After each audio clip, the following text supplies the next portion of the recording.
Quero cumprimentar todos os irmãos, ouvintes, com a paz do Senhor, amém? Você que assiste pela internet, pela televisão, e você que está aqui nessa noite, que Deus abençoe a todos, amém? Você está feliz com Jesus? Quantos estão felizes com Jesus aqui? Quero parabenizar a todos pelo seu dia, o dia do trabalhador, que Deus possa abençoar e continuar te dando força. Quero agradecer também a Deus pela oportunidade que Ele tem nos dado de estar com os irmãos e conhecer mais um povo que vai morar no céu, porque essa é a nossa promessa. Quero agradecer a Deus pela vida do pastor, vice-presidente, pastor Roberto, que Deus te abençoe. Aos demais obreiros, um prazer conhecer Felipe Sequinel, que Deus te abençoe. Meu amigo Eliseu Gregório, que Deus te abençoe, nos trouxe aqui, Deus usou para nos trazer até aqui. E os demais obreiros, que Deus possa abençoar. Deus tem uma palavra para o teu coração, amém? Você crê nisso? Você que tem uma Bíblia e possui ela em suas mãos, abra ela comigo no livro de Números, no capítulo de número 17 e o versículo de número 5, a parte A do versículo. Louvado seja o nome do Senhor. Livro de Números, capítulo de número 17 e o versículo de número 5, a parte A do versículo. Louvado seja Deus. Que diz assim: a vara do homem que eu tiver escolhido florescerá. Vou ler mais uma vez. A vara do homem que eu tiver escolhido florescerá. Amém? Você que tem um lugar, sente-se nele, adorando e exaltando o nome do Senhor. Pois bem, todos conhecem esse texto da Bíblia Sagrada, é um texto muito conhecido no Antigo Testamento, que está dentre o Pentateuco e 5 livros escrito por Moisés. Todos conhecem o livro de Números e sabem quem foi que escreveu.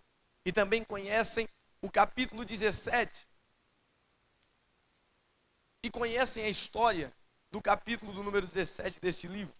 Todos lembram de um episódio que aconteceu quando Arão, o irmão de Moisés e o irmão de Miriam, que acompanhava Moisés, que Deus usa como boca, pois todos lembram que Moisés ele era pesado de língua. A Bíblia diz que Deus coloca o Arão do seu lado, que Arão era aquele camarada que se comportava melhor, sabia falar melhor na presença dos oficiais e dos sábios da época. E é claro que Deus usaria Moisés para ter contato com o faraó. E o Moisés pesado de língua, quem sabe ia se embabacar no falar. Então Deus disse: eu vou colocar um amigo do teu lado. Que amigo é para isso? É para nos representar, é para nos ajudar. E Deus coloca Arão do seu lado e diz: Arão vai ser teu amigo. Aquilo que tu não souber falar, fica tranquilo, rapaz. Eu só digo para ti, e tu faz um telefone sem fio, fala no ouvido de Arão, que ele vai saber dizer para o povo. O povo de Israel aceita a escolha de Deus quando Deus escolhe Moisés. Porque a história e o testemunho de Moisés marcou a vida daquele povo. Quando Moisés conta a sua história dizendo: olha, eu fui tirado das águas. Minha mãe Joquebede não tinha condição de continuar cuidando, continuar me educando. E ela teve uma ideia para que eu pudesse sobreviver da matança dos primogênitos. Ela me coloca num cestinho com junco, betumado por dentro e por fora. E ela coloca no rio Nilo. E ela tem uma esperança de que aquele cestinho não vai afundar. E até onde os teus olhos podem olhar, ela olha para o cestinho. Mas quando Joquebede não pode mais olhar, quando Joquebede não pode mais com os olhos cuidar do menino, quando ela perde a visão do cestinho, ela diz a Miriam: ei, vai seguindo o cestinho, para ver onde o menino vai parar. Porque toda mãe se preocupa com o filho, ainda que uma mãe não possa amamentar, não possa cuidar, não possa educar. Mas toda mãe se preocupa com o filho. E Joquebede, estando nessa situação angustiante, constrangedora de não poder sustentar e continuar educando seu filho, mas ela tem uma esperança. Ela tem uma confiança de que, quem sabe, alguém no céu olharia pelo seu filho. E ela diz: Miriam, olha, até aqui as visões dos meus olhos, eu pude ver o menino. Só que agora eu não consigo mais. Eu não consigo mais controlar os passos. Então tu acompanha. Vai acompanhando pela terra e vai vendo ele até onde ele vai. Se algum jacaré, se algum animal, alguma piranha, algum peixe vai comer ou devorar o menino, tu me avisa. Eu já estou me preparando. Só que o que Joquebede não sabia é que, do mesmo jeito, da mesma forma que ela era limitada, Miriam também era. Miriam não ia acompanhar o menino para toda a vida. Eu entendo que quando Joquebede já não pode mais acompanhar o menino, já não pode mais acompanhar os passos desse menino no cecinho, é aí que Deus entra e diz: agora eu vou cuidar. Quem sabe alguma Joquebede na sua vida te acompanhou com os olhos, seus ministérios, seus passos, mas por força maior teve que te colocar num cesto. Por força maior teve que te abandonar. Ela não queria, mas ela teve, devido às circunstâncias. Ela pediu para alguma Miriam te acompanhar, mas a Miriam também é limitada. Só que quando Joquebede não pode, e Miriam não consegue acompanhar, Deus está dizendo: a partir de hoje, teu ministério não vai ser carregado mais pelos outros. A partir de hoje eu vou dar uma experiência de vida para você.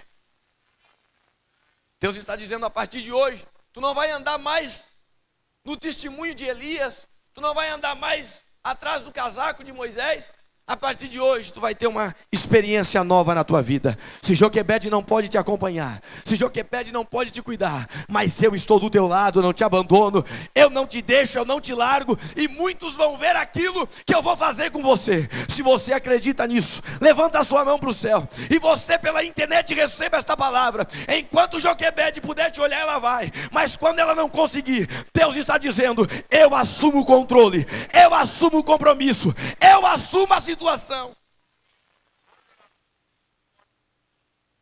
O menino está no cestinho, nem aí com a vida, não sabe o que está acontecendo, é apenas uma criança inocente. Mas aquele cestinho tinha uma direção certa. Do outro lado do rio estava a filha de Faraó, estava se banhando, e de repente ela vê aquele cestinho passar e chama a atenção. É que o menino está chorando. Ela logo pega o cesto, olha o menino e vê que o menino é de boa aparência, de bom aspecto. Ela disse: eu não vou deixar esse menino morrer. Ainda que há uma lei que tem que matar, mas o menino agradou. O menino chamou minha atenção. Ela olha o menino e diz: agora o que eu faço? Miriam está acompanhando do outro lado. E Miriam sabe, ela diz: olha, eu conheço alguém, uma hebreia, que pode amamentar o filho, pode amamentar o menino. Olha logo quem é. Deus vai e devolve o menino à mãe. Eu pego um gancho e libero uma palavra para você que está aqui, você que está pela internet. Tudo aquilo que o diabo te roubou, ano de 2014, Deus vai devolver.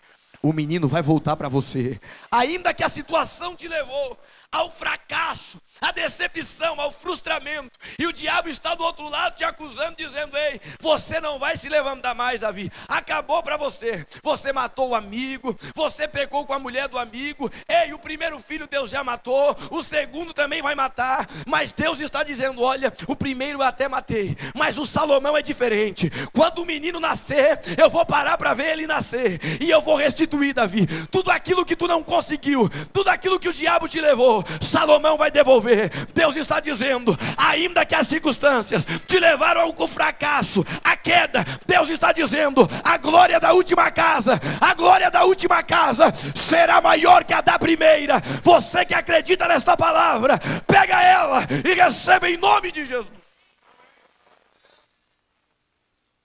Por mais que as pessoas não entendem a forma que Deus está agindo, mas Deus está dizendo: nada acontece se não for da minha permissão. Permissão não é querer. Deus não queria essa situação, mas já que aconteceu, o que o homem planta ele colhe. Tudo aquilo que você está colhendo é consequência da sua plantação. Alguém pergunta por que Jacó foi para o vale de Jaboque? Por que Jacó teve que ser ferido a pele e sair manco com uma marca na sua vida? Consequência do que Jacó plantou. Não precisava mentir para o pai e enganar o irmão. Mas só que valeu a pena ele sair do vale.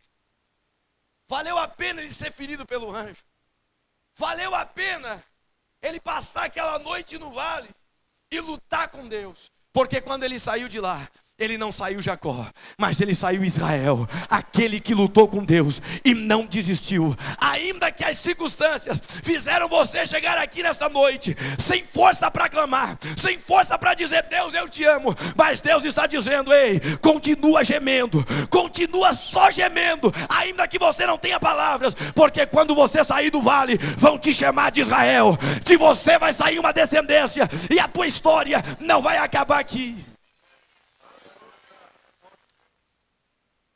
Por mais que as pessoas te acusam e digam você merece a morte, Deus não está nem aí para a morte e para o problema. Deus não está nem mais olhando para a circunstância.